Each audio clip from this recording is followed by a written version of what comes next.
कि मुर्गी में जो है आंतरिक निषेचन भी होता है ना, जिसमें मुर्गी जो है बच्चे को जन्म नहीं देती है, अब है अंडे देती है, लेकिन उसके अंडे में ही निर्मोचन हो जाता है, मतलब निषेचन हो जाता है। बात समझ में आ गया।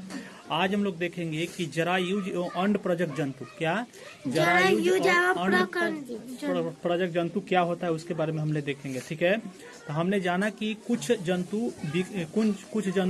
विकसित शिशु को जन्म देते हैं, जबकि कुछ जंतु अंडा देता है। ठीक है, कुछ जंतु क्या हो जाता है, विकसित जीव को जन्म देता है और कुछ अंडा को जन्म देता है।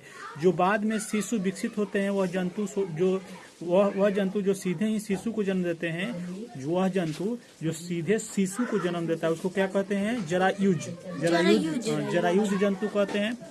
अब ये जंतु जो अंडे देते हैं, क्या देते हैं, अंडे देते हैं, अंड प्रजक जंतु कहलाते हैं। बात समझ में आया। निम्न क्रियाकलाप की सहायता से आप इस बात को अच्छी तरह से समझ सकेंगे कि जरायुज एवं अंड प्रजक जंतु में विभेद भी कर सकते हैं। बात समझ में। कुल मिलाकर बात यह है कि जो जंतु जो है शिशु को जन्म देता है, क्या जो जंतु शिशु को जन्म देता है उसे जरायुज कहते हैं, जरायुज जंतु कहते हैं। और जो जंतु अंडे देती है, ठीक है, उसे अंड प्रजक जंतु कहते हैं। बात समझ में आ गया कि नहीं आया? आ गया।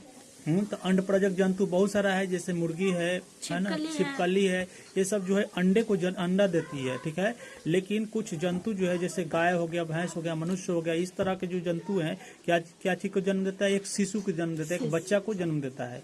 बात समझ में आया कि नहीं? आ गया?